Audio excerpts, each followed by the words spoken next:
En esta oportunidad vamos a ir señalando el uso del bloqueo de manera adecuada en situaciones de terrenos diversos, ya sea en subidas, en llanos, en bajadas o en terrenos movedizos como arenas o lodos.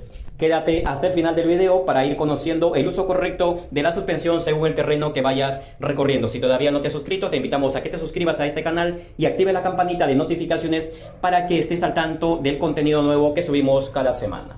La primera pregunta entonces sería: ¿qué implica el uso del bloqueo de la suspensión delantera? Principalmente hay que decir que el bloqueo de la suspensión nos permite pasar de tener una bicicleta que absorbe irregularidades del terreno a ser completamente rígida. Con el bloqueo liberado, nuestra bicicleta absorbe las irregularidades del terreno, permitiéndonos un manejo más cómodo y seguro. Pero en ocasiones, tales como cuando pedaleamos de pie, resulta incómodo pedalear con la suspensión abierta. Además de resultar incómodo, desaprovechamos la fuerza que generan nuestras piernas y brazos en el pedaleo. En ese sentido, teniendo en cuenta que si liberas la suspensión para tener una bicicleta más cómoda, vas a gastar más energía para recorrer. Ten en cuenta esto, entonces, al momento de usar una suspensión rígida o una suspensión liberada. Ahora bien, ¿cómo usar el bloqueo de la suspensión en una bajada? Aunque parezca obvio señalar que cuando estamos en un descenso, el bloqueo debe ir abierto para que la suspensión actúe y absorba las irregularidades del terreno. Ahora, si por algún caso olvidáramos desbloquear la suspensión, podríamos llegar a romper los retenes en el interior de la suspensión de la bicicleta. Por tanto, ten mucho cuidado con este detalle, sobre todo si el terreno en descenso presenta irregularidades. No es lo mismo si se desciende en terrenos parejos, incluso en este caso podemos bajar con la suspensión bloqueada. El uso de la suspensión bloqueada o liberada en los descensos va a estar sujeto sobre todo al tipo de terreno que vayamos a enfrentar. ¿Cómo usar el bloqueo de la suspensión en llano, en plano?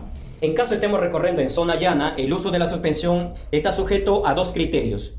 Por un lado, el gusto personal de cada uno. Y en segundo lugar, hay que tener en cuenta el terreno que se recorre.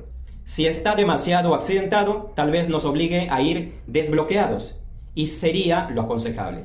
En el caso que tengas una suspensión con bloqueo remoto, puedes ir bloqueando y liberando según el terreno y el gusto. Pero hay que tener en cuenta que se aprovecha más la fuerza con el bloqueo cerrado. Ahora bien, si cuentas con suspensión cuyo mando dispone de 3 posiciones u opciones de bloqueo, ya podrías tener la posibilidad de elegir la posición de abierto, la posición de intermedio o la posición de cerrado según el tipo de recorrido o terreno que vayas enfrentando.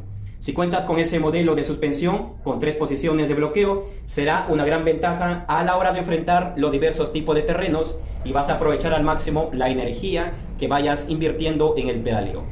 Ahora, la siguiente pregunta es: ¿cómo usar el bloqueo si estamos subiendo? Puede ser una situación difícil para algunos el decidir si ascienden con la suspensión liberada o bloqueada, pero sin duda será el tipo de terreno el que determine la decisión.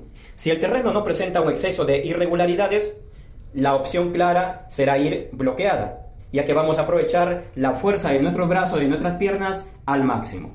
De esa manera entonces podemos ir pedaleando de pie y vamos a obtener un máximo rendimiento en el tema del ascenso.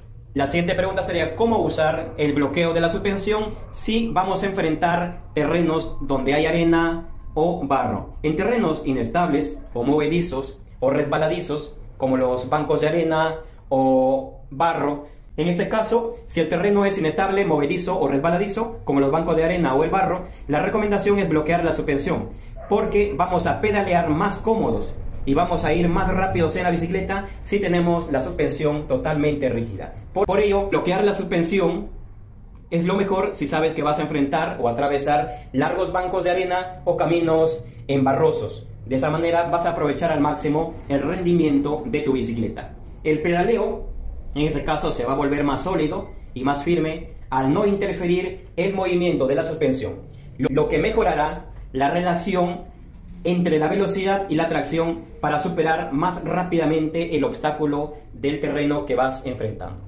Si tuvieras al final alguna duda o alguna consulta, déjanos en los comentarios.